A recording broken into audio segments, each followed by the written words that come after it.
We're going to hear from a guest now whose work is in demand by some of the world's most high-profile musicians and actors. He started out by going on a jewellery course as a teenager, and now his creations are sought after by the likes of Madonna, Johnny Depp and Jay-Z. His name is Stephen Webster, and he's just written a book about his career. And I began by asking him how difficult that process had been.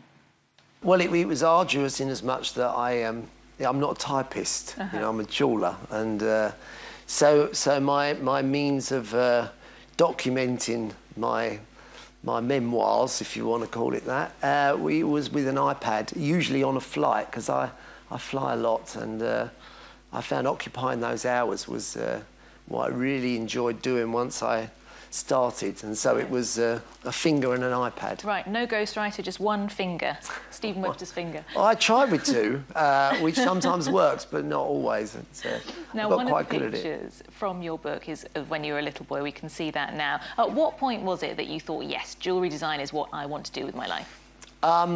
Well, probably when I was 16 and was at art school already was when I sort of discovered jewellery. Yeah. But I think probably by about, 14 stroke 15, I knew where my skill set lied, and it was going to be something creative. And I think I'd sort of gone off to interview to go to the fashion design sort of area of the art school, and I'd been accepted into that.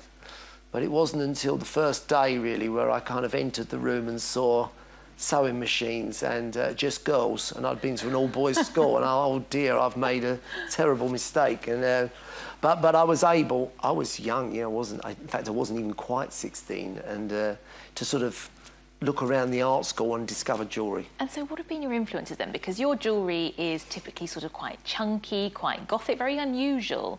Why do you design like that, do you think? Well, I think my sort of informative years in jewellery, were spent in a very traditional, classical way, because that was the norm. I mean, jewellery wasn't, I don't think in any way you would have considered it to be quite, a progressive, industry to be in. I think it was all about disciplines and the materials you work with, rather than, making statements as a designer. Not so much. It was a tiny element of that. So I was very happy with that. I really wanted to be a craftsman and the best I could be. Right, because, I mean, you've been called the jeweller to the stars, you designed Madonna and Guy Ritchie's wedding. I mean, you've got countless celebrity clients. What is it about your work that you think that separates it out from the many other jewellers out there, and what makes it sort of, I suppose, art, if you like, as opposed to just bling? Bling, it's never really been bling, funny enough. Well, it depends how you look at it. I guess it's gold and it's got some diamonds, but to me, bling's like diamonds.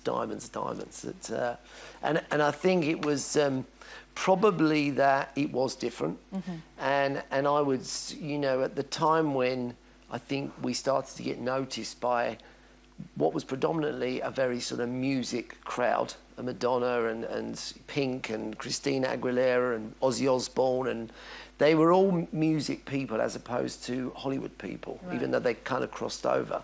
And I think I was probably giving them something that they looked at as it fitted in with their personas, with their lives. It had a bit of what probably looked like influences that could have come from similar places to maybe the way musicians look. Which for you has been the most important item that you've made or that's been worn by someone? I suppose the Madonna and Guy Ritchie engagement rings really brought you into the public eye, but was that the most important moment for you in your career? Well, it was at the time, and having written the book now and sort of looked at a lot of those times, it still was an important time. And I think for us it was, there was suddenly we were linked to not just celebrity, but possibly one of the most famous people at that time.